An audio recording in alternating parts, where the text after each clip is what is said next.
Greetings, loyal listeners and new recruits. I'm Drew Deach. I'm Travis Newton. And this is Genre Vision. Every week, Travis and I review and recommend horror films, action movies, fantasy flicks, sci-fi cinema, and more. And this week, we're going to find out if we know about Ki with Dragonball Evolution. Do you know about Ki, Travis? You know about Ki? Yeah, oh boy, I've been stoked to talk about this movie, and see this movie even, so we'll get to that in just a minute. But first, we do want to remind everybody that Finflix, our aquatic horror podcast, has just had its Season 2 premiere. The episode on Jaws 3D is up on pretty much every podcasting platform that we know of, and I am extremely proud and excited about the Season 2 premiere of Finflix. It's a lot of fun, and I think we've managed to pack in a ton of stuff in, a Finflix episode running time, which is about, in this case, 54-ish minutes. I never thought we'd have that much to say about Jaws 3, but you and I don't really ever seem to have a problem talking about shark movies. Well, and it turns out that we had even more time to talk about it, Jaws 3D.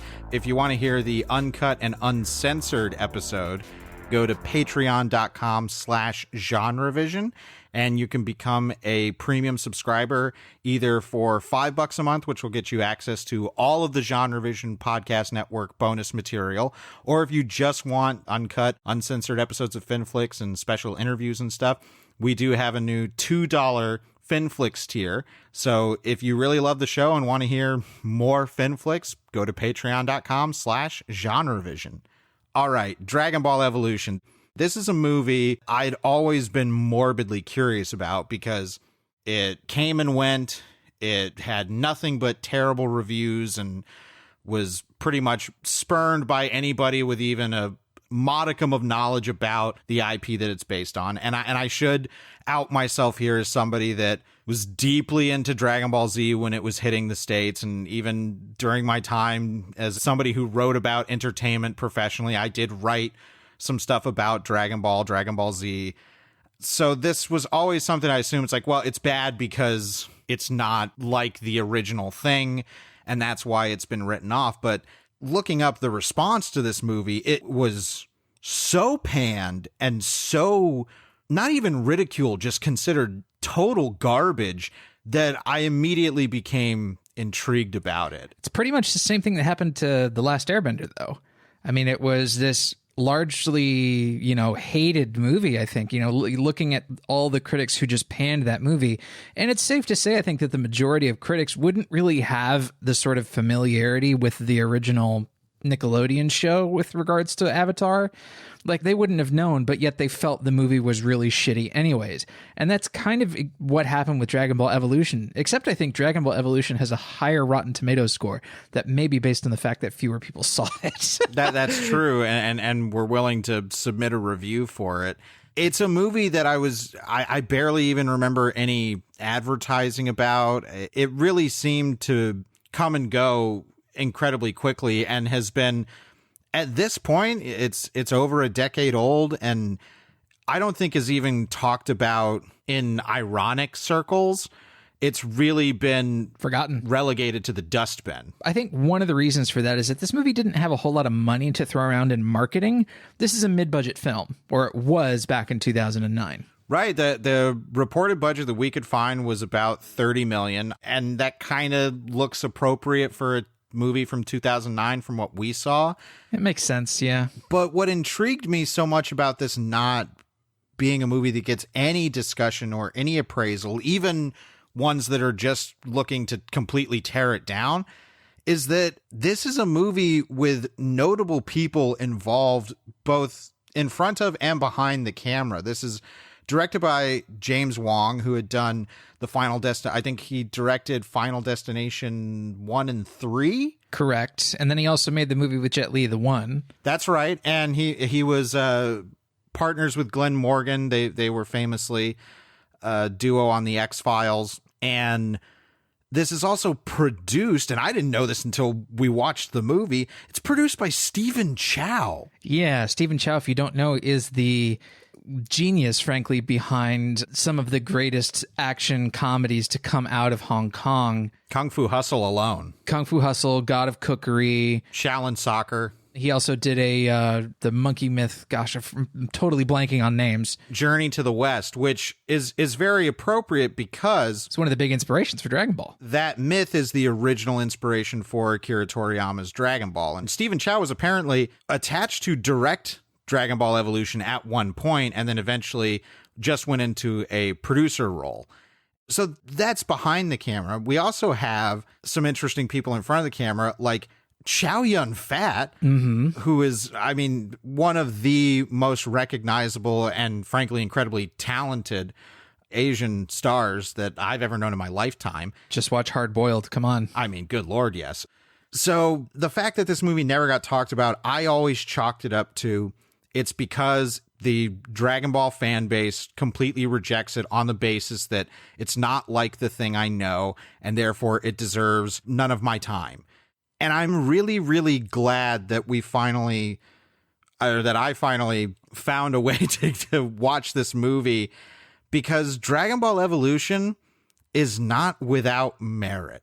No, and I'm actually just like you in the same boat of like, oh, okay, I'm glad I finally like realized that there was a reason to watch this. It's not a good movie. I'll be flat out honest.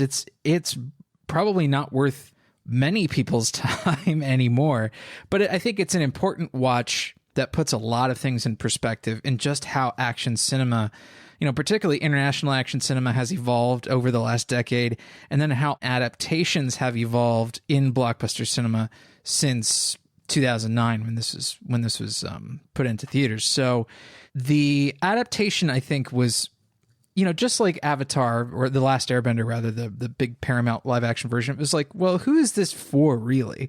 It's not designed to cater to the rabid fan base of the Dragon Ball animes and mangas.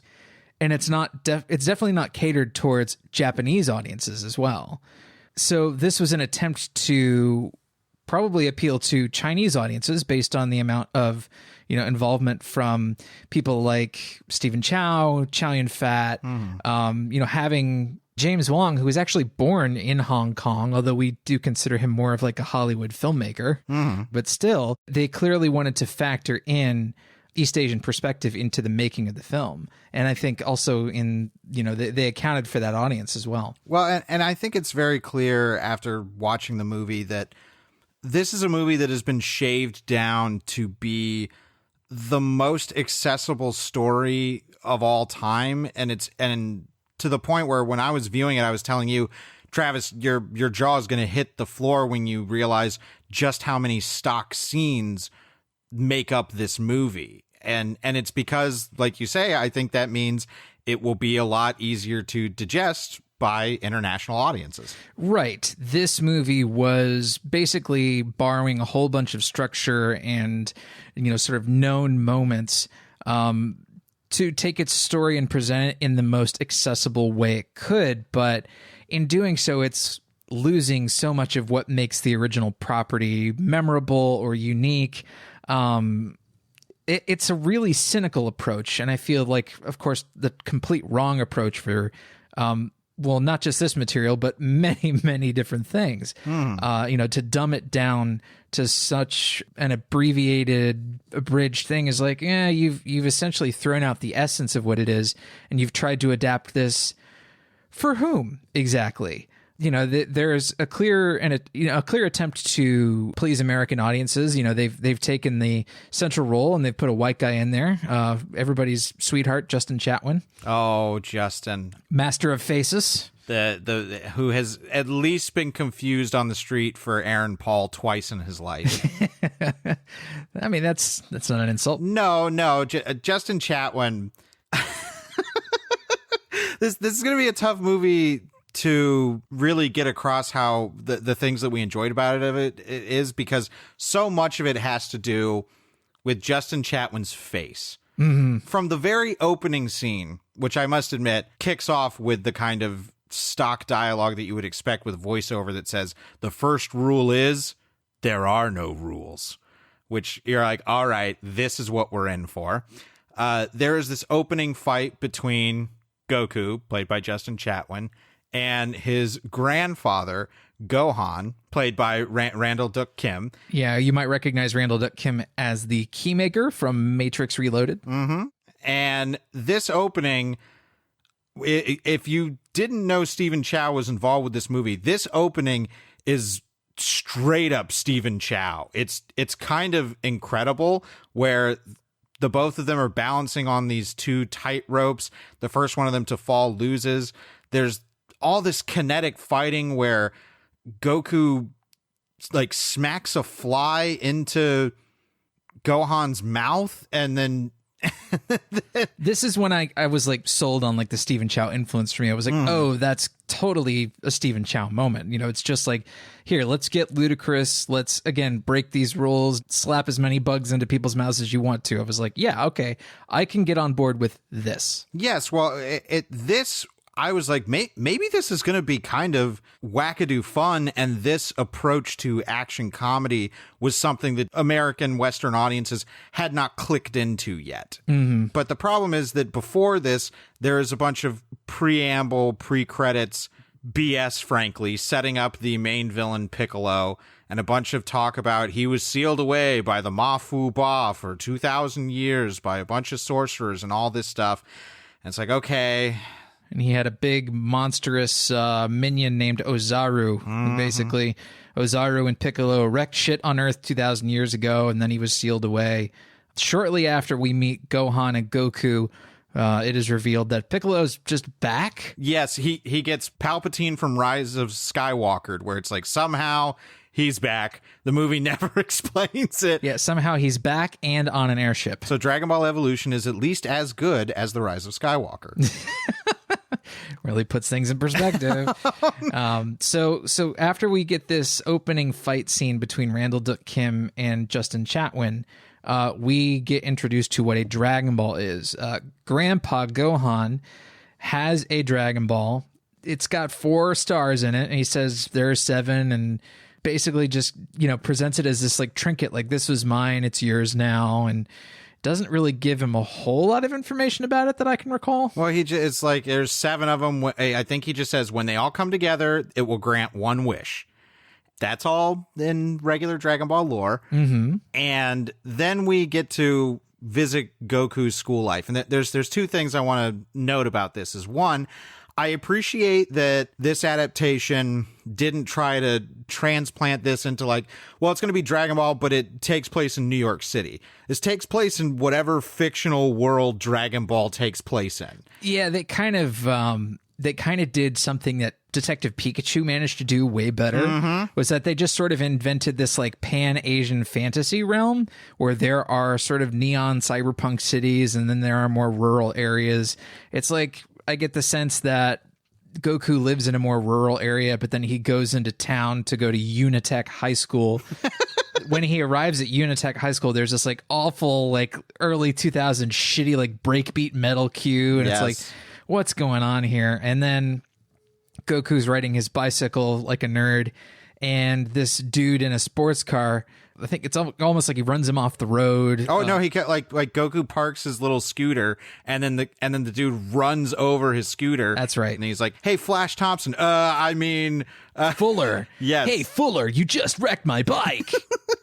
Lots of characters stating the obvious in the dialogue. Yes, which again lends credence to the theory of this will do okay when dubbed for or subtitled for international audiences.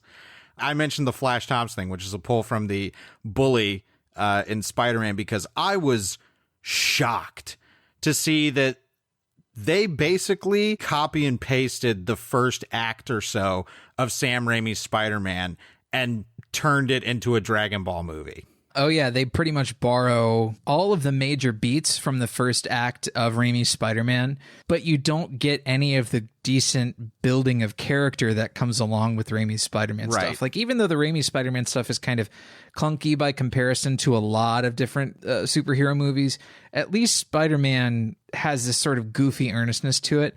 The goofy earnestness in Dragon Ball Evolution doesn't really give you the necessary building blocks to care about these characters. It's just, oh, we know this moment is happening, so the movie wants us to feel a certain way about it.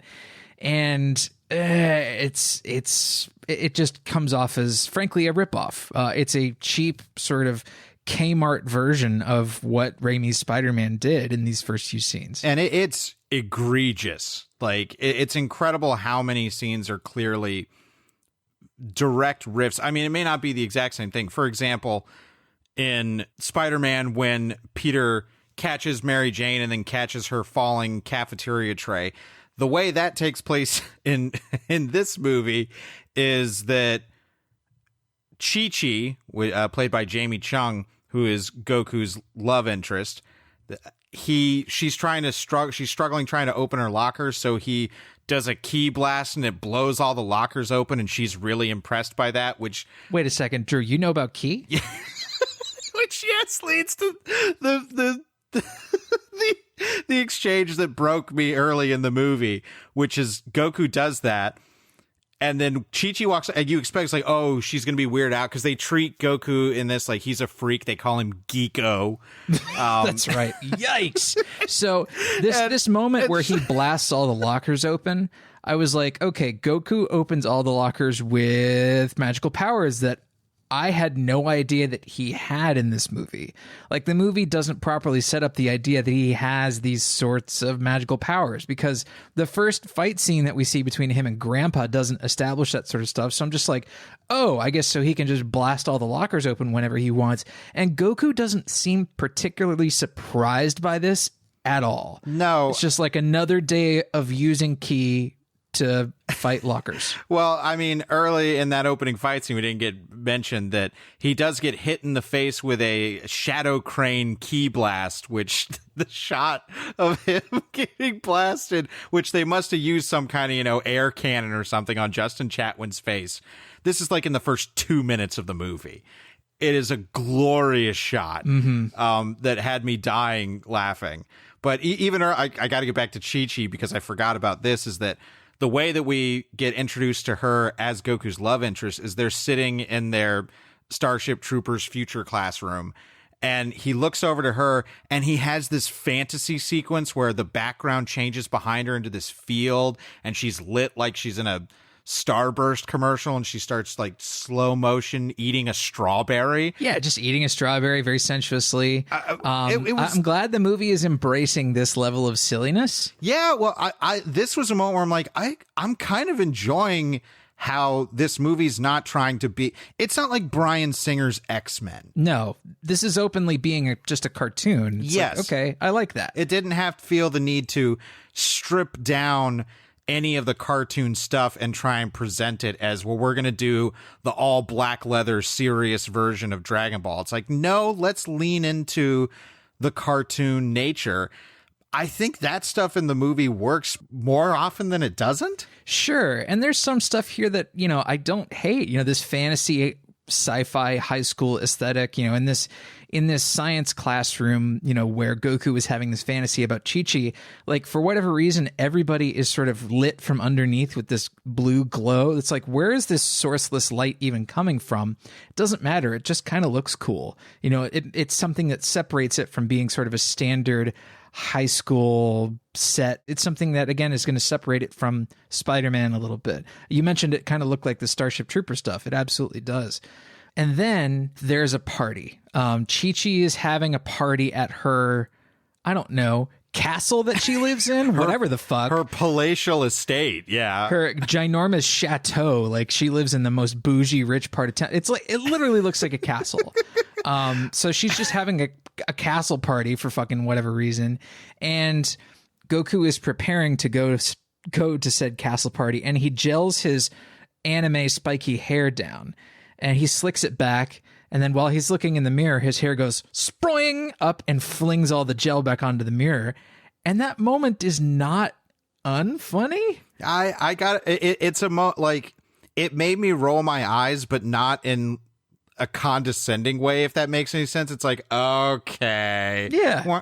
Like, I didn't hate it. It's like, all right. Like, again, and this is, again, I think, part of that Stephen Chow influence is when Goku is at the party, he's been told by Gohan, Grandpa Gohan, you don't fight, you don't pick fights, the same kind of Uncle Ben stuff, which don't worry, Uncle Ben stuff is coming around the corner. So Goku decides to go to this party, and this is the equivalent of Peter going to the wrestling match moment in Spider-Man. It's that, and it's also beating up Flash Thompson in the hallways. Yes, so, because in this moment, he decides to pick a fight with the bullies, and of course, he's super powered, so he can dodge all their punches. But what I like is that it's not just some guys throwing punches and Goku dodges them and does whatever. All of a sudden, this cadre of bullies are doing like flying jump kicks and stuff. Like it's what, like this is one of those like everybody knows kung fu universes, and I dug it. It brings it closer to Scott Pilgrim, but I feel like it's also true to the text of what Dragon Ball is. It's just like, yeah, this is everybody knows kung fu, so and everybody has magic powers. Then during the fight, you know, this, of course, takes place around, what's his name? Fuller's gorgeous yellow sports car. And during the fight, Goku flips upside down and then proceeds to slide across the roof of the yellow car with his amazing magical hair. I have to ask, before we get to just how amazing this moment is, how weird is Goku's hair really? All the other guys have spiky hair. Everybody else has. I mean, that's the thing is it's not uncommon in this universe. It seems that they are going for pretty distinct approximations of unrealistic anime hairstyles. Sure. But Goku's hair in this, it's just like, nope. I can only assume that this is a kind of studio note or something where it's like, well, what does someone that knows nothing about Dragon Ball Z know about Dragon Ball Z? The main guy has big, wacky, spiky hair. Big hair, big old drag queen wig on that bitch. Yes. So they're like, let's do something goofy with that. So we get some more choice facial expressions from Aaron Paul, but that slide across the hood of the car, or the roof of the car, you know, some people are going to look at this and go, see how stupid that is? This is what the movie is doing right, because I feel like the movie is being true to what it wants to do. It doesn't give a fuck whether or not it's being a good adaptation in that moment. It's just like, we think this is funny. It's totally Stephen Chow. Mm-hmm. I'm here for it. I mean, that when you say it's like somebody will see it and go, see how stupid this is? I'd be like, see how stupid this is? Yeah. Like, it's like this knows it. It knows it can be a cartoon because that's what its inspiration is. So why not play with that logic? And I dig that. But then this is where I think the movie starts to show that it can't prop itself up on that alone. Yeah, there's some kind of iffy logic here. Goku at this party has the Dragon Ball with him, and the only reason he has the Dragon Ball with him is because on his way out the door to the party, he looks down at the Dragon Ball and gives this like shrug and goes, fuck it, and he brings the Dragon Ball with him for no other reason other than the plot sort of dictates that he has to have it with him. And the reason he has to have it with him, and it shouldn't be at home, is because Piccolo comes a-knocking, finds Grandpa, and then since the Dragon Ball is not there, Piccolo brings the house down on Grandpa. Literally. He's not like throwing a great party or anything. He literally brings the house down on him. So Grandpa Gohan dies and then tells Goku, with great power comes great responsibility. And this is when I think the realization set in for me that there's going to be a huge fatal flaw with this movie, and that's the antagonist. Mm-hmm. Piccolo, played by James Marsters, is nobody. He is not a character. He's barely even an action figure.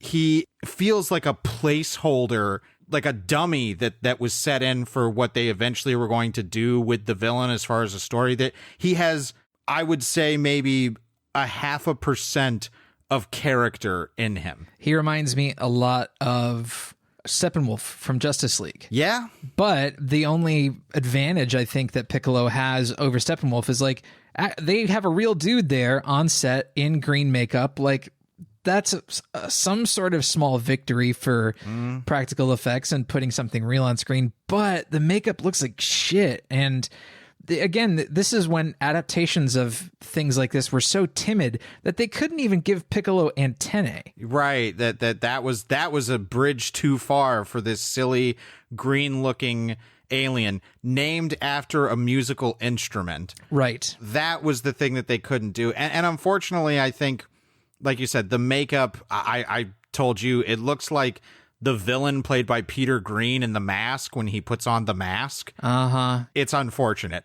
And again, he's barely in the movie. I would be surprised if he has more than 15 lines of dialogue. Yeah, I mean, it's pretty much that. And even his dialogue is pretty rote. You know, it's like you pretty much know what he's going to say before he says it. Right. It's so strange to me, you know, in this process of adaptation, what they chose to say was too silly versus the stuff they decided to keep. Like, this takes place in a world where, like, not everybody knows Kung Fu, but pretty much everybody knows Kung Fu. Yes. So all of these rich high school kids at this castle party rather, they're willing to, like, fight to the death. Well, yeah, they start bringing out, like, giant iron pipes and stuff to swing at Goku. Yeah, they're going to beat poor Justin Chatwin to death.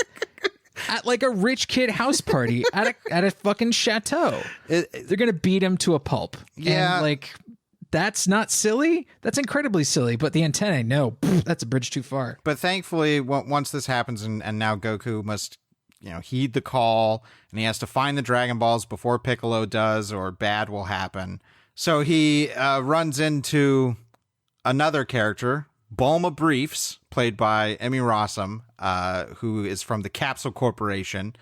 And I wanted to like Emmy Rossum in this, but I feel this is a character that really has no place in the movie at all. She's only there because the nature of this adaptation dictates that she has to be there. Mm-hmm. Like, it's just sort of mandatory that she appears in the Dragon Ball movie because she's a classic Dragon Ball character. Mm-hmm. She otherwise doesn't really serve a whole lot of purpose in the movie. She's the gadget person. Like, she has her capsules. She has Dragon Ball GPS. That's really her main purpose, is to serve as the Dragon Ball GPS. Yes, which again in the adaptation, that's Bulma. She has her radar and she has her capsule vehicles and stuff like that. So that is all represented here. Mm-hmm. But as a character, again, she's nothing. But thankfully, once she teams up with Goku, they have to go find Muten Roshi, played by Chow Yun-fat. And as soon as Chow Yun-fat hits the screen, I'm going to say, I agree with you. I don't think this is a good movie, but good Lord, when Chow Yun-fat is on the screen, I think he comes really, really close to being the savior of the film. Yeah, he damn near steals the movie. If he had any more screen time, he just might. But this introductory scene with Chow Yun-fat's interpretation of Muten Roshi is pretty fucking great. It is, you know, like the best moments in Dragon Ball Evolution, just a symphony of stupid. You know, the stuff that happens between Chatwin and Chow Yun-fat in terms of like choreography is pretty fun. It's not, you know, great Hong Kong fight choreography, but there's this one incredible shot where Chow Yun-fat is like hoisting Justin Chatwin over his head, and it brings Justin Chatwin's face up into pretty tight close up, and Chatwin is making this amazing whoa face. Again, Chatwin, he kind of gets it. You know, his performance is exaggerated in ways that I find really pleasing. I think in ways that are completely appropriate for the property they're adapting. Like I sent you, it's like, look, this is a property where the majority of the time the characters have such exaggerated anger, pained, charging up energy, whatever faces. And Chatwin gets that. Yeah, he's got this big rubbery facial expression on his face pretty much throughout the entire movie. It's Nicolas Cage style of face acting. I love it. And Chow Yun-fat is, I think, meeting that energy with this whole like mania of his own. You know, when he introduces himself, he says, "I am Muten Roshi," and it's like, whoa, this is Chow Yun-fat. Like, I think the last performance I watched of his was Pirates of the Caribbean 3, where he's barely acting in that film. Mm-hmm. This is like, okay, finally the fun guy comes out. Oh, Chow Yun-fat is unleashed in this movie. That literally every time he's on screen, even if he's having to deliver terrible dialogue or a really, really poorly conceived comedic moment, he kills it. Mm-hmm. And I mean, they sort of keep the idea that he's a pervert He's got, bikini mags lying around, and that is something I remember from watching Dragon Ball Z as a kid. And that Roshi was just this pervert, and his nose was always bleeding because that's just what you do in anime. Yes.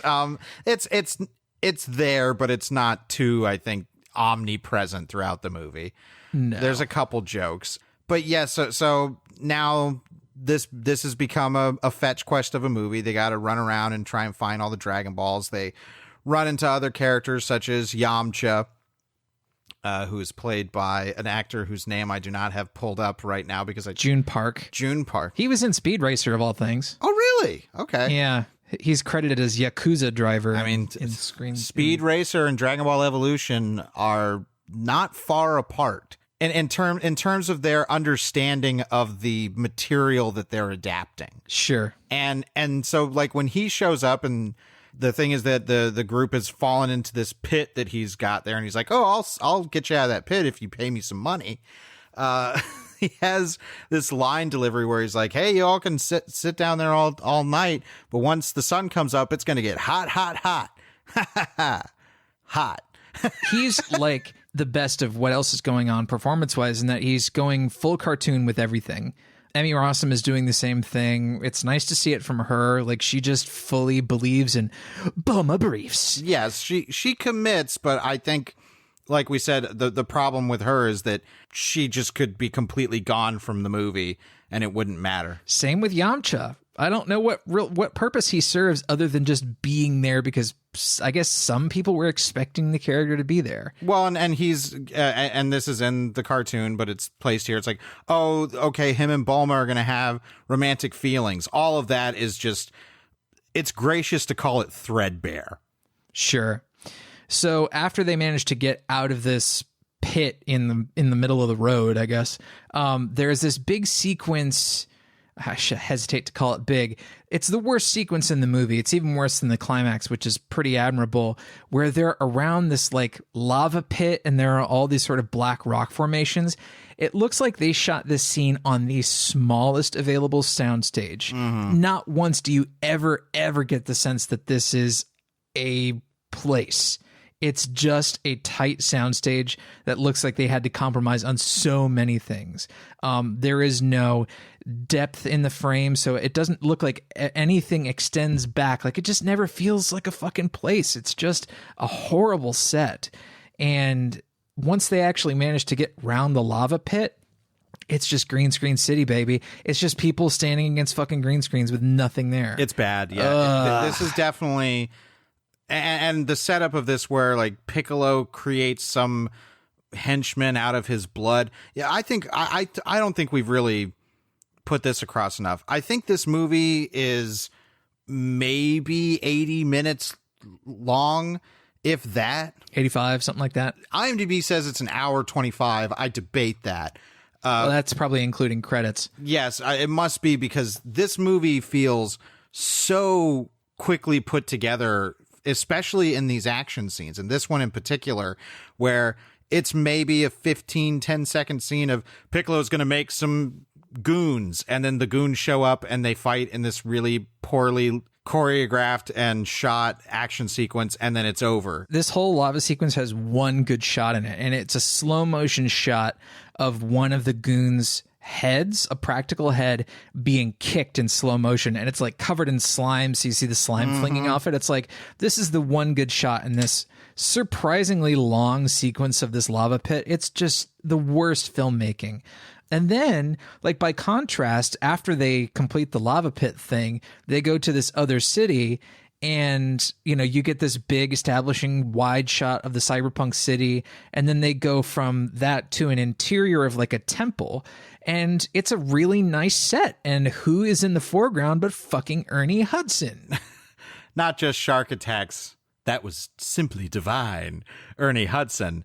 It's Ernie Hudson, bald, with bright white eyebrows and a soul patch. I mean, like, really tufty eyebrows too. It's dope. It's a wonderful cartoon choice. And so they're at this temple, and this is where I think we get a not too shabby fight scene in which Piccolo's henchwoman, I believe her name is May, she earlier fought Chi-Chi at this like tournament thing and collected her blood, which I guess allows her to shapeshift into that person. They do literally the thinnest amount of information that you can see to get that across. You're like, oh, okay, that's what's going on. And then we have a fight where it's Chi-Chi versus Goku, but it's really the evil Mei. And then Chi-Chi versus Chi-Chi. Yeah, one of my favorite stunt gags in the movie, and I don't know how they did it. It's actually a really good gag, is where enemy Chi-Chi, the shapeshifter Chi-Chi comes up into the foreground, and then from the right side of the frame, the real Chi-Chi, both of these played by Jamie Chung, because it's in close-up, so you can see Jamie Chung's face on both performers. The real Jamie Chung, Chi-Chi, goes, "Who the hell are you?" and then kicks the other one in the chest, and she goes down really hard. It's like, ooh, shit. Yeah, I think this, other than the opening very Stephen Chow scene between Grandpa Gohan and Goku, I think this is probably the best fight scene in the movie. And even then, it's not great. It's not shot especially well. Like the filmmaking, I hate to say, no hate towards James Wong, but like the filmmaking is so fucking pedestrian throughout most of this movie. Well, and I think what compounds upon that problem is the edit. The edit in this movie is just racing to get out of the theater. I mean, it's another comparison I'd make with Rise of Skywalker. Sure. I do feel, though, like this was never really conceived as a particularly plotty or dense film. Like I didn't feel like they were trying to suck every single iota of air out of the movie. I got the sense that it was really, really slight on the page. This was not intended to be some like 115-minute movie that they cut a whole bunch out of. No, but I think there wasn't a whole lot of like weird logic leaps and stuff like that where I'm wondering like, there's like stuff missing here. Like it was like all adequately explained. No, but it feels like, for example, there is a flashback when we meet Bulma where she's saying, oh, this person broke into my father's business, Capsule Corporation, and stole this thing.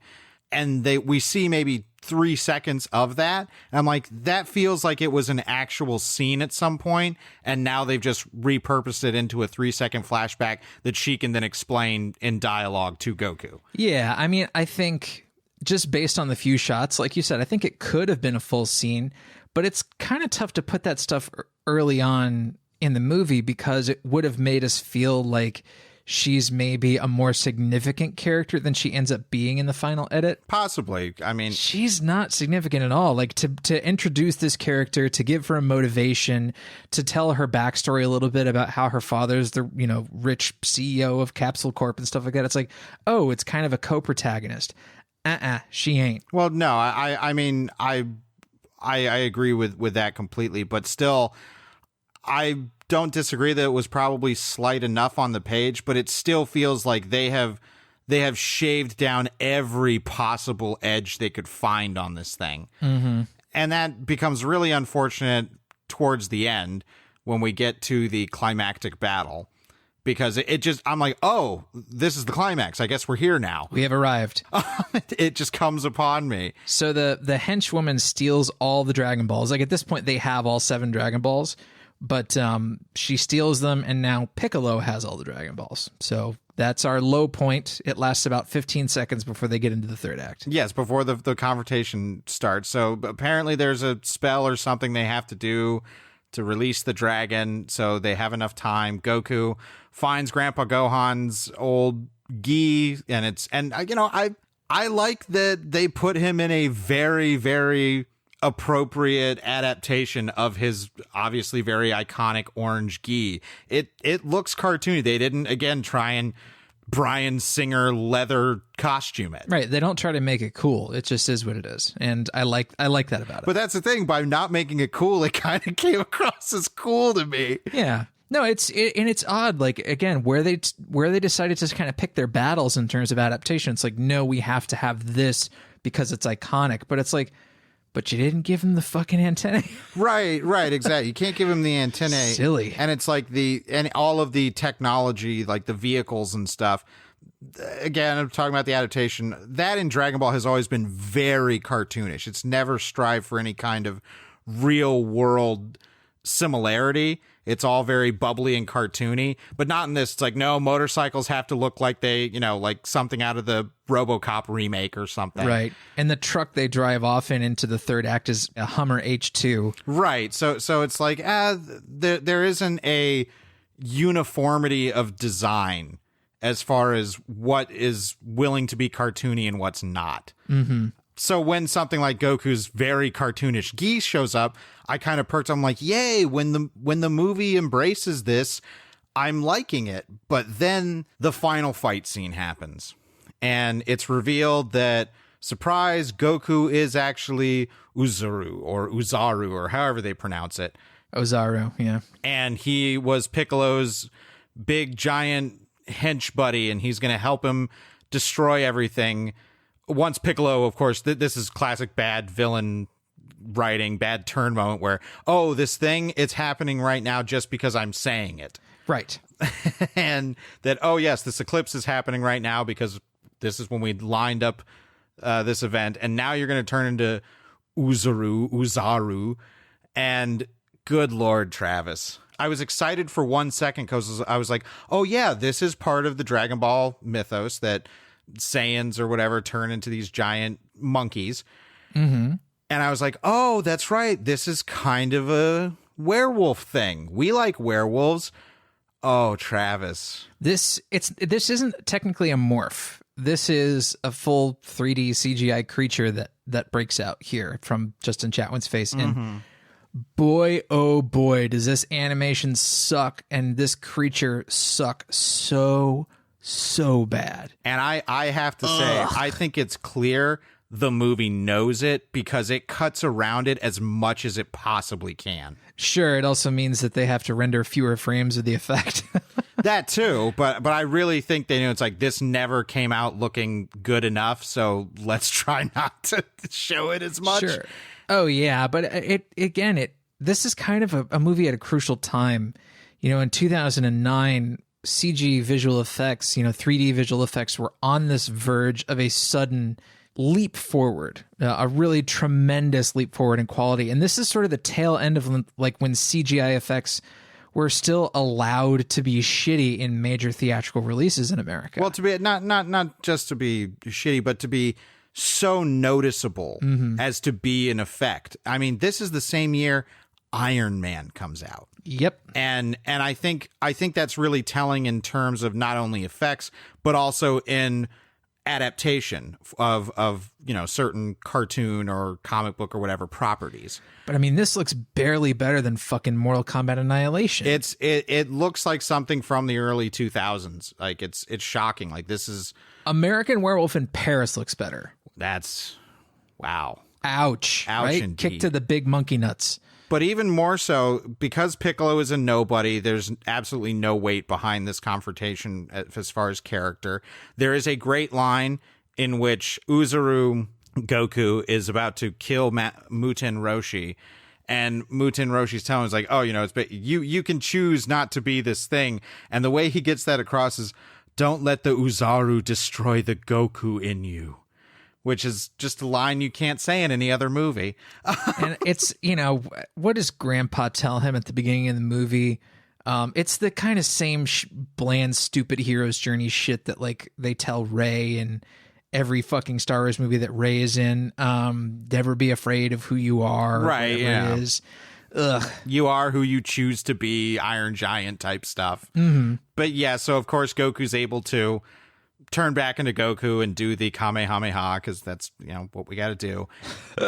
But here's the thing. But the thing that kind of broke my brain during this is the edit on this final fight. The edit on this final fight has flashing frames of images of Goku as a giant monkey, and then Goku just as Justin Chatwin, and in middle transformation, and then going back, and then his face that we saw him grimacing at earlier. The edit in this final fight is nuts to a point that it's not that it's incoherent, but it is abrasive. It's all over the place. So there's, of course, the moment, where it's like Harry defeats Voldemort or whatever, where there's just like two big beams of power, and then, Goku manages to smash through the magical beam and knocks Piccolo out of the sky, and Piccolo hits the dirt. And that's like, okay, he's Piccolo's down, but we don't ever get any kind of resolution in this climax of like, well, what happened to Piccolo? It was just sort of a, deleted or just never really conceived like what would happen to him during this sequence or like what the resolution is. We'll bring this up again later. But Muten Roshi is strangled to death by Ozaru prior to this. And then after they defeat Piccolo, Justin Chatwin uses his ki to resurrect Muten Roshi. And of course, Muten Roshi's very, very happy being back. He does not use his ki. What does he do? Does he Kamehameha that shit? No, you know what he does. He's got to summon the shittiest CGI dragon. Oh, no, I forgot about the dragon. It's literally that bad. I wanted to block it out. Yes, he uses his one wish to bring Muten Roshi back to life. And here, this was the one, I'm like, okay, this end fight wasn't great, but knowing Dragon Ball Z, when they summon the dragon, it's always like a huge event. Like, and it's this giant, Chinese myth dragon. It's like inconceivably huge. It's like intimidatingly big. It's kind of a scary thing, but in this, it's like, it's a screensaver. It's fucking shit, dude. It sucks so bad. There's no sense of its scale, and whatever its scale is, it comes across as tiny. It should be this huge, intimidating thing, where it should have some sort of dramatic impact. It has nothing. Nothing. It's fucking nothing. It means nothing. But the only good thing this ending has is Justin Chatwin looking up into the camera going, "Dragon!" Which I can't help but love. But yes, it's just this little, like, fart poof of a dragon that comes out and breathes life back into Chow Yun-fat, who of course gets up and is God, I love every moment Chow Yun-fat is in this movie. His face is just production value. And it's just amazing to see him. It just really, he's the one person in the cast that feels like he's having a ball. Sure. Yeah. I think the other people are committing to it, but the only one who seems like they're having fun doing it is Chow Yun-fat. Yeah. I mean, so I don't, that's nice to see. I don't begrudge any of the actors or say that they're giving bad performances. I mean, again, they're being given some really, really slight stuff to deal with and some really bad dialogue. Mm-hmm. But I commend Justin Chatwin. Like you said, I think he's the one that understanding that, look, I'm going to be in close up and I have to have these ridiculously, impossibly extreme facial expressions to indicate struggle, basically. And he never doesn't deliver on that. I really don't think I've seen him commit harder to a performance than he did here. Real talk, is this his best performance? God, I mean, I'd have to really scroll through and I mean, that means I'd have to watch The Invisible. Yeah, I mean, it also means you'd have to watch Spielberg's War of the Worlds again, which is like such a hard movie to get through. Woof. That's true. Yeah. So I don't know. I mean, I don't know if it's his best, but it's certainly the one that I can't fault him or say that, oh, he's being lazy or anything. Like he's doing it. And there's only the ceiling is very low on what he can achieve with this particular role, but I think he meets it and a few times exceeds it. It's not even camp. Mm-hmm. I think camp implies on some level that it's like failed seriousness. But this isn't failed seriousness. It's not serious in the least. He's succeeding at being earnestly doofy. Yeah. And I can't knock him for it. You and I even had this like comparison of like face screenshots of like the original series Goku versus Goku's face, as portrayed by the enormous veins in Justin Chatwin's forehead and sweat pouring down his face. It's like, yeah, he's committed to it. Like, I'm sure he probably burst a blood vessel in his eye to do this movie, right? Poor bastard. Because he has this uncanny ability to like make all the veins in his forehead stand out, and it's real. It's totally real. Like it is not an appliance or anything. I credit him immensely, and I'm bummed that that's not an aspect of this movie that ever gets talked about. I guess real quick, since we're getting to the end here, we will say yes, there is a mid-credit scene where it realizes that Piccolo is not dead. He's being tended to this woman that we thought he killed earlier in a village when he took a Dragon Ball, but I guess he didn't. Who cares? Okay, Dragon Ball Evolution. That's it. So the final review is that Piccolo is not dead. He's just laying in some lady's bed. Word. She's going to give him chicken noodle soup. So here's the thing. I think we've said this a couple times already. Dragon Ball Evolution, it's not a good movie, but I think it's joyously stupid. Yeah, I mean, this is the message you sent me. And I quote, "When the movie embraces its full cartoonness, it is Diet Chow good." And when you say Diet Chow, you mean Diet Stephen Chow. And I agree wholly. The fact that it is like Stephen Chow light is true, and it does work to the film's detriment pretty often. But when the movie knows how to execute certain things, you know, in that sort of Stephen Chow template, I kind of had fun with it. This isn't, again, just like Avatar or The Last Airbender, I guess the big, you know, adaptation is called. This is not nearly as bad as people think it is. It's just not what people wanted. Yeah, I'm very surprised. I mean, we did our episode on The Last Airbender, and I think we kind of came away with a similar read where it's like, yeah, this is not nearly the travesty that we had been told it was. It's the same thing here with Dragon Ball Evolution. Yeah, it's just like Last Airbender. It's not a good movie, but it's not bad. And when it's doing things well, it's doing things really well. And I really want to commend the movie for being as cartoonish as it allows itself to be. I think if it leaned into that even heavier, even if it still had this appraisal of like, well, this sucks because it's not really Dragon Ball, I'd come out even stronger in its defense. Like, so what? Like it's still doing its own thing and doing it well and capturing the over the top nature of the property that it's adapting. Because I think at its best, Dragon Ball Evolution does that.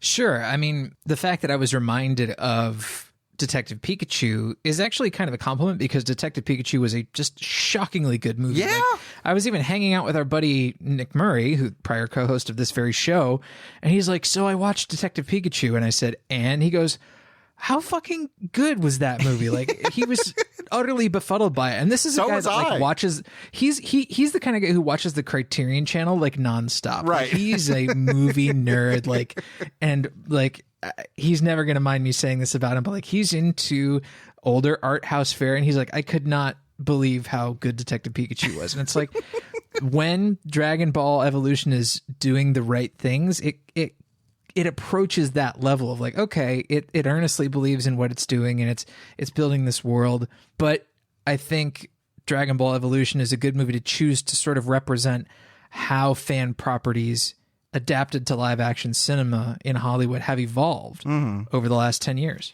Oh, for sure. I mean, this is something that I think it's slight to an enormous fault. There's little to nothing you can go off of as far as character. The only enjoyment comes from performance, like with stuff like Chow Yun-fat or Justin Chatwin.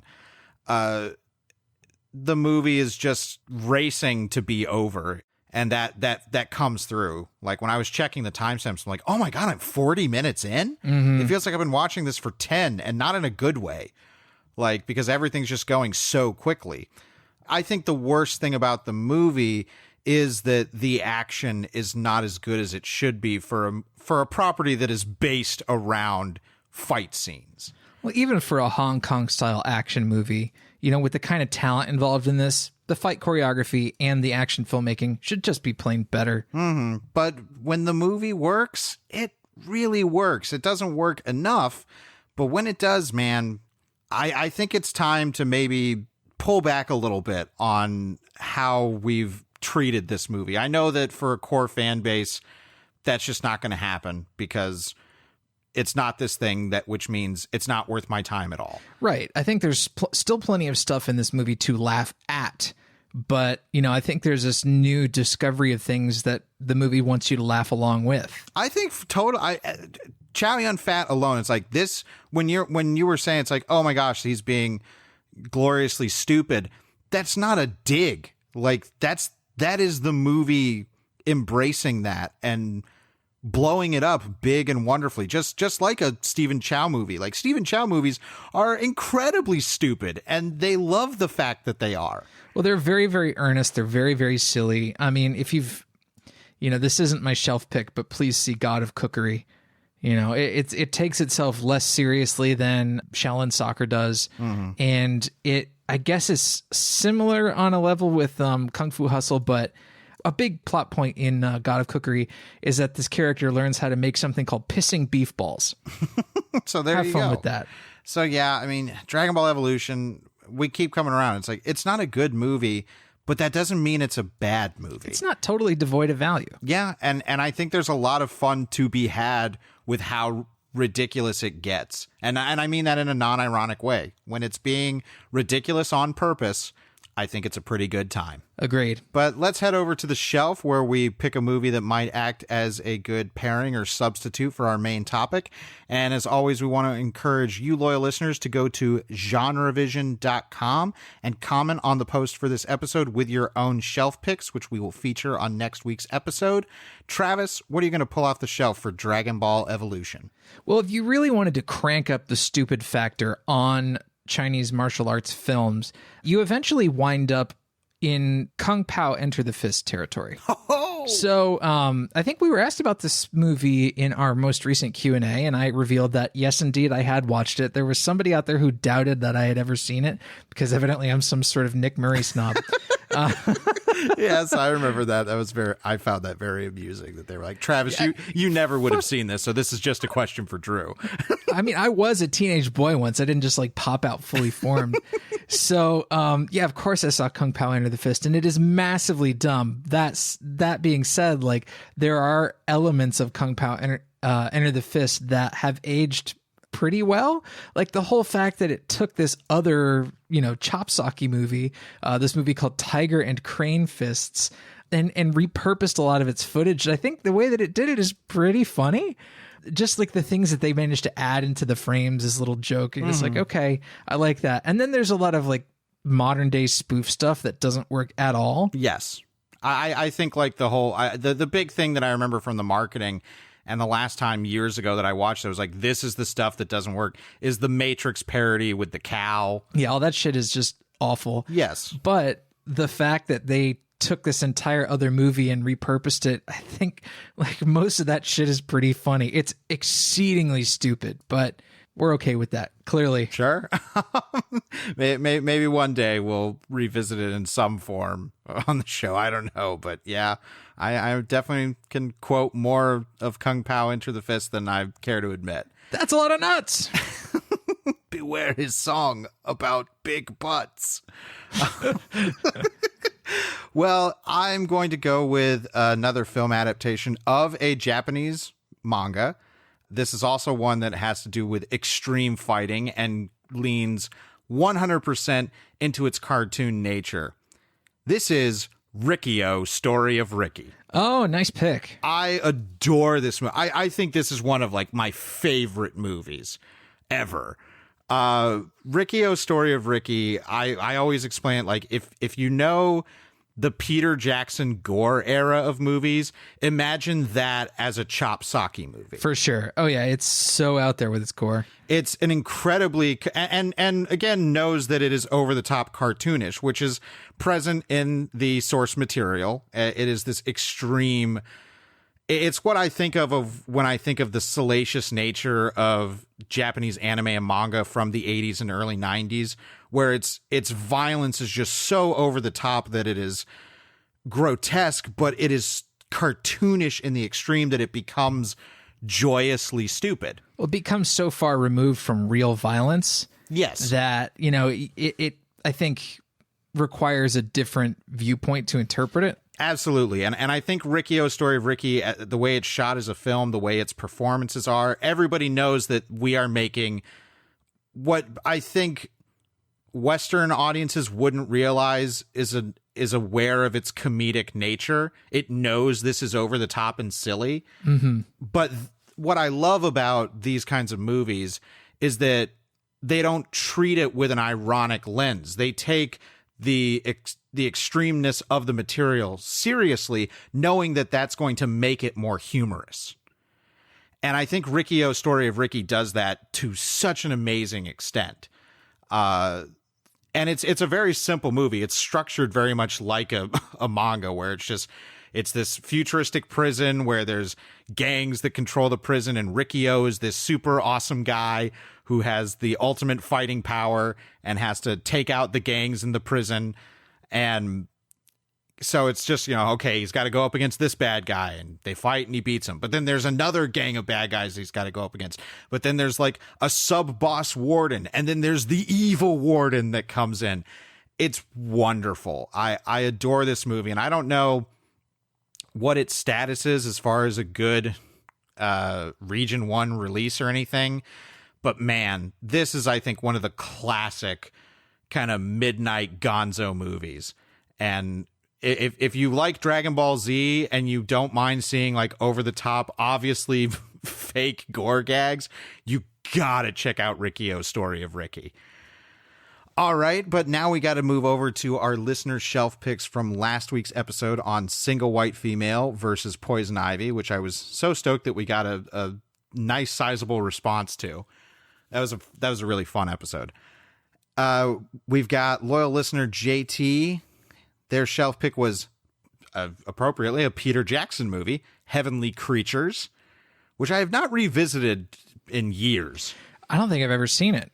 I mean, I remember it being very good, and it's his first, very serious, based on a true story type thing, and kind of really got him going over here in the States. Definitely one I need to revisit, a good shelf pick. Stephen Nesbella had The Good Son, which I actually wrote an article for on Bloody Disgusting, and I kind of liked The Good Son. It's very, very trashy, but extremely well made, and from the director of The Stepfather, a movie that we loved. Go listen to our Stepfather episode. The flick rocks. Mr. Milksteaks out here with a really extreme shelf pick, Takashi Miike's Audition, which, woof. A movie that is very, very good, but I don't know if I ever need to see again. I mean, it's not a party flick. No. Let's put it that way. But it's go in knowing as little as you can at this point about that movie. Eric Fuchs had a great shelf pick, which is Thoroughbreds. Another really good movie. Yeah, great movie. And then we also have loyal listener Mark P. Their shelf pick was The Hand That Rocks the Cradle, which is he says, is very, very much in the same genre, but from an older generational wife and mother perspective. And when he looked it up, also released in 1992, which what was going on in 1992 in evil women pictures? Something was happening. Women were very scary in 92, evidently. And this was not a shelf pick, but Mr. Milksteak also mentioned a movie from 1993 called The Crush with Alicia Silverstone.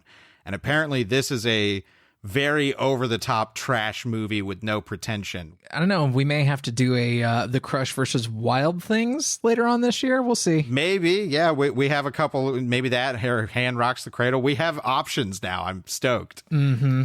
But let's do some currently consuming. Nom, nom, nom, nom, nom. Travis, what's been on your plate? The one thing I wanted to talk about today was a YouTube video that I saw yesterday. And I think I've shown this to you as well, but this was a video put out by Industrial Light and Magic about how they basically pioneered this newer system to shoot The Mandalorian. Yes, I think they're calling it their stagecraft technology. Boy, is this impressive. For so long, you and I have been complaining about how films will just put scenes in front of green screens, just like with, what we talked about in Dragon Ball Evolution. It's like that scene with the lava pit. It's just characters with no sort of distinguishable set objects around them, just put against a background that clearly does not match up. And we see this a lot, even in contemporary blockbuster cinema. It's just unfortunate. And then I watched a movie earlier this week for FinFlix, our next episode of FinFlix, that features a ton of rear projection. Mm-hmm. Where they used to put up a projection screen in the rear of a set to give the set sort of an extension. There's a scene in this movie that we're going to talk about on FinFlix where characters are standing what looks like on a balcony, and they've rear projected a Hawaiian beach behind them. And you can tell it's rear projection, but there's something about these kinds of effects where the fact that it's captured in camera makes a big difference. Well, that you're capturing an actual image. You are. And it's, there's doing something for real, like shooting on location, for instance. And then there's capturing something in camera. They're not the same thing, but they can often feel like a similar result. You know, and it's a different feeling when you're capturing something just in front of a void and then filling the void in later on. What they're doing with The Mandalorian is they're basically pioneering what is like the new kind of rear projection. So instead of having something that was filmed previously projected on a screen behind an actor, they have this huge curved LED screen that goes, I don't know, just it fills pretty much the entire height of the soundstage. It's enormous. And then they have screens that sort of run almost parallel to the ceiling so that the camera can tilt way up and shoot characters from low angles, and there's still stuff behind them. And the image that's on the LED screen is something that's been rendered in the Unreal game engine. So they can take an environment in almost like shoot it in 360, and if you can track the camera in 3D space, then you can actually have the background on the LED screens behind the actor move dynamically with the camera to make sure that whatever's in frame looks correct. I got to tell you, when I watched The Mandalorian, I had no clue they were using a system like this. No fucking clue.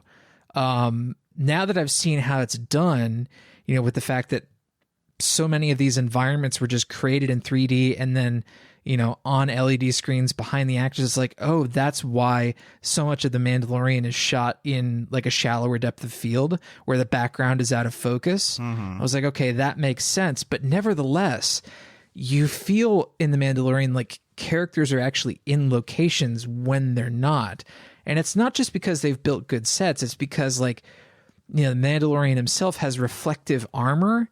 And if you were to just put him on a green screen, the armor would just reflect a whole bunch of green. Sure. So you would have to go in and paint in custom reflections later. I'm sure they still had to do some of this to some degree, but when you have the Mandalorian on a soundstage and all these screens around him look like the actual environment, then his armor is going to reflect what would actually be there on location. So you have real light reflecting. You know, you don't have awful key lines or like bad masking around characters that had to be rotoscoped in painstakingly for hours upon hours upon hours.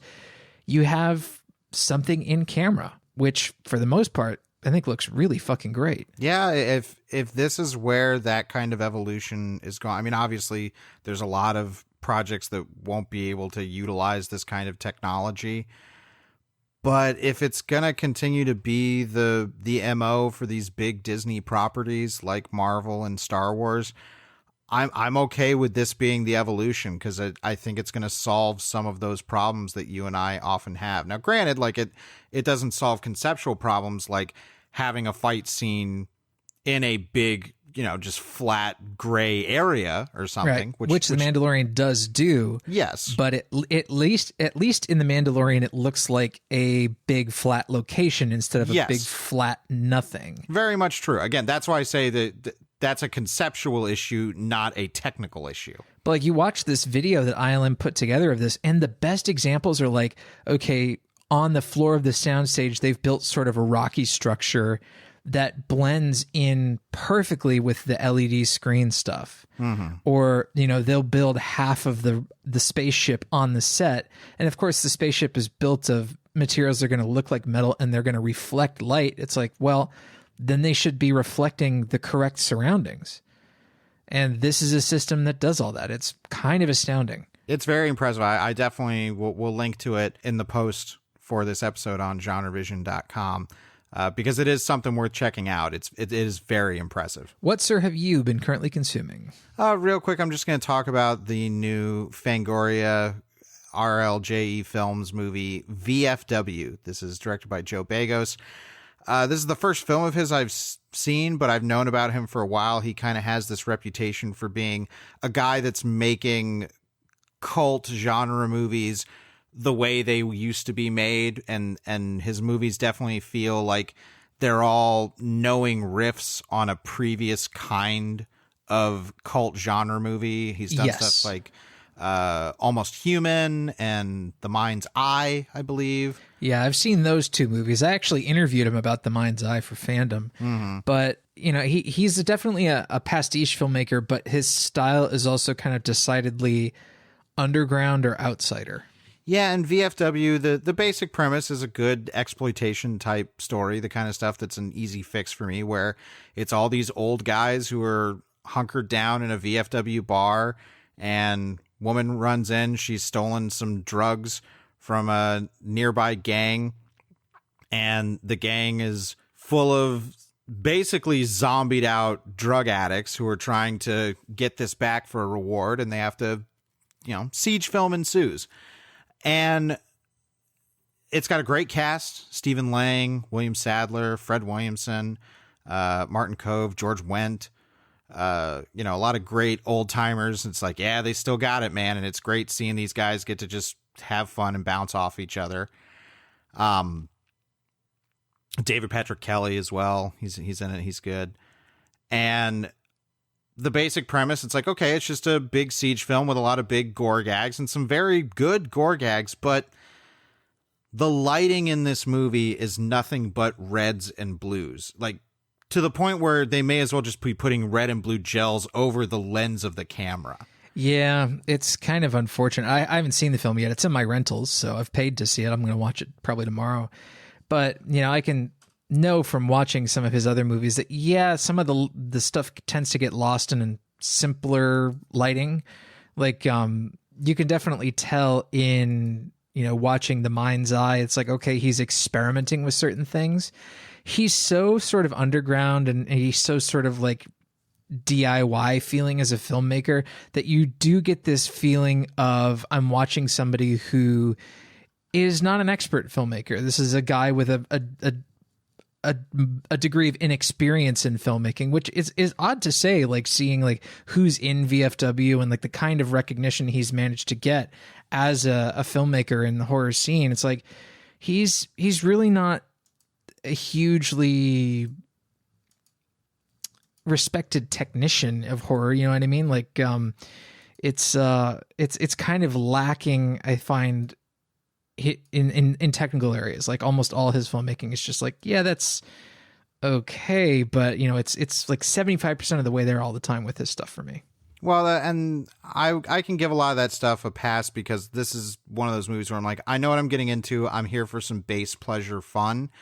And the problem is that there's some really good practical gore gags in this movie, but they almost all get drowned out by the lighting choices, which I'm sure helps cover up the seams of a lot of practical, fake heads and stuff like that. Sure.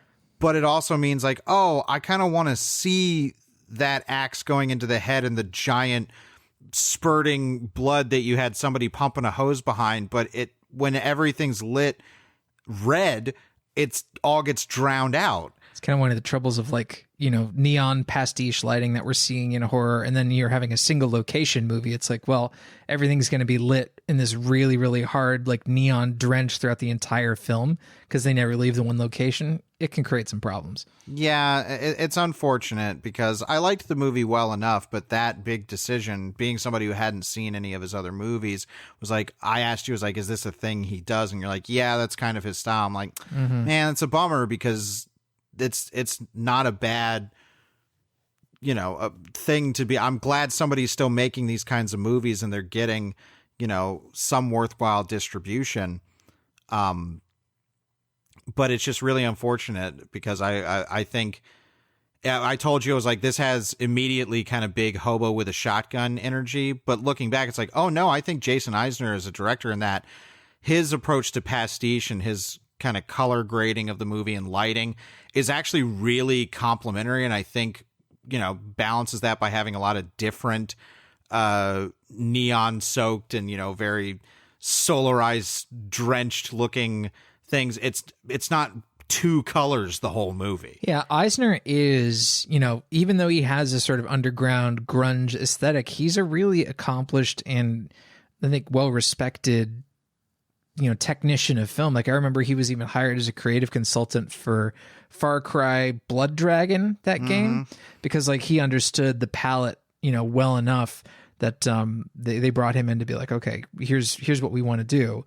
Begos isn't quite there yet. Yeah, I mean, tangentially, Eisner is one of the directors on the Viceland documentary series Dark Side of the Ring about wrestling, and he does a lot of they do these stylized kind of slow motion recreations of wrestling moments in each episode, where the actors that are playing the wrestlers are all silhouetted and they're in kind of these black box spaces with really, extreme lighting choices. He's directing those, and those look really good. And it's like, oh yeah, I see this guy understands silhouette and color and choice and good blocking and everything. And yeah, VFW just doesn't have enough of that to really stand out, which is unfortunate because the cast is great, the idea is simple and executed well enough, and there's some really good gore gags. There's a great head explosion in this movie. Yeah, I mean, Bagos is kind of big on that sort of stuff. This sort of homegrown DIY gore gags that look good. Like it's definitely that throwback pleasure. I will watch VFW. I'm really looking forward to it, and I will probably watch his the other movie that he did before this, a movie called Bliss. Yes, I've heard very good stuff about that too. One of the things he always has in his movies is good music. Like Steve Moore did the music for Mind's Eye and Bliss and also for VFW. And I've listened to the VFW soundtrack. It's good. It's real good. It is good. That is a good point. Like as far as that pastiche element of trying to sound, kind of synth wave, outrun, Carpenter-esque, nails it. Yeah, Steve Moore is a really good composer. So, well, let's close things out with our comment of the week. And we had so much great discussion about the actual movies this week that we didn't have anything that was really kind of outside that realm, which honestly, it's so great to see you loyal listeners talking to each other in the comments about the movies. That always just brightens our day. Oh, yeah. But I did want to highlight loyal listener Mark P., who we once again mentioned Run Lola Run. And he said, I got to tell you guys, I revisit Run Lola Run at least once a year. It never loses its appeal for me. The action is complicated, but also intimate and straightforward. Virtually an entirely internal story with this conceit that drives it as a physical experience in every moment. And we were talking about maybe we should do Run Lola Run on the show or something.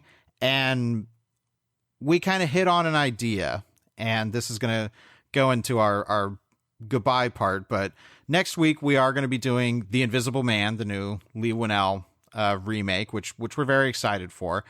But the week after that, we're going to be trying something a little new. We stumbled on this idea, and this was somewhat inspired by talking about Run Lola Run, about international genre cinema, and international genre cinema that we think is what we normally call gonzo, which just means crazy, out there, one of a kind, unique. You won't believe what you're watching stuff. So the week after The Invisible Man, we're going to be doing our first entry in a series we're calling Global Gonzo. We're pretty much wanting to highlight and also for ourselves discover more international genre cinema. And it might be a lot of stuff that maybe you've never heard of, but we guarantee you're going to want to check out because we are really scouring the globe for the nuttiest movies we can find. And the first one that we're doing is a movie I had never heard of until we started talking about this idea. It's a Shaw Brothers film from 1983 called The Boxer's Omen. I had heard of it before, but really only in little whispers. I am so looking forward to doing this. And I looked up the trailer on YouTube, which it's just something we should probably encourage everybody to do when we do these movies. Because I watched it, I was like, I don't even know what I'm looking at. like, what is this? This is so surreal to me. Is this a dream movie? And so we're going to try this out, and we hope this is something you guys will get excited about and even suggest movies for. We've got a list of movies that we're already considering, and we're going to really try and go all around the globe and try and do genre cinema from everywhere we can find it, because we think there's a lot of stuff out there that we ourselves have not been exposed to, and we want to broaden our horizons, and we hope you'll be on the journey with us when we do that. So next week will be The Invisible Man, and then after that, be sure to stick around for our first Global Gonzo entry with The Boxer's Omen. I am so stoked for that. So as always, we want to thank you all so much for listening. I'm Drew Deitch. I'm Travis Newton. and we'll see you next week. Right here on Genre Vision.